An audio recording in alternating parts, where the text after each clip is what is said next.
l'organisation de la conférence a été impeccable.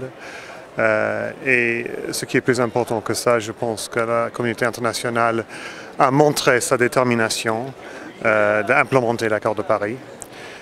L'accord de Paris était déjà un engagement extrêmement important de la part de la communauté internationale.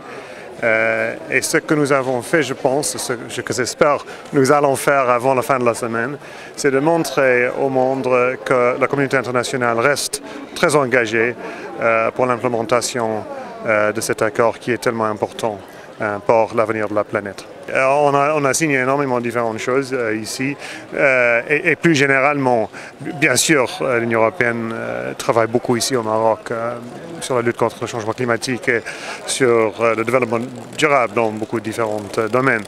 Mais plus important que ça, je pense que l'Union européenne, de façon plus générale, a montré son engagement pour faire du vrai progrès sur ces cibles que nous avons décidé à Paris, ce fameux cible de 100 milliards de dollars d'ici 2020. Et c'est l'Union européenne qui a fait le plus de progrès vers ce cible.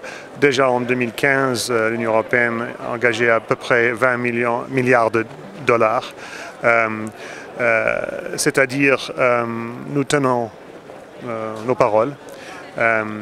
Parce que c'est important, je pense, de montrer un bon exemple aux autres pays développés. Bien évidemment, les pays africains sont particulièrement concernés par le changement climatique en termes de pauvreté, en termes de migration, en termes de désertification, pénurie d'eau, etc.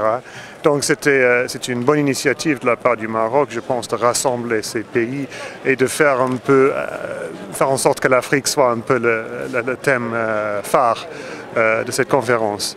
Je pense que c'est une très bonne idée et ça va, je pense, nous encourager encore plus de travailler avec l'Afrique, mais également avec le Maroc qui est un partenaire très important dans une sorte de coopération triangulaire avec le continent.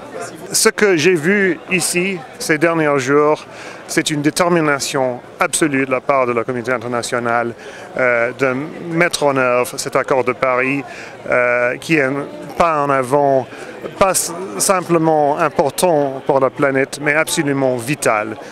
Nous n'avons pas le choix que de le mettre en œuvre, comme John Kerry a dit très bien hier.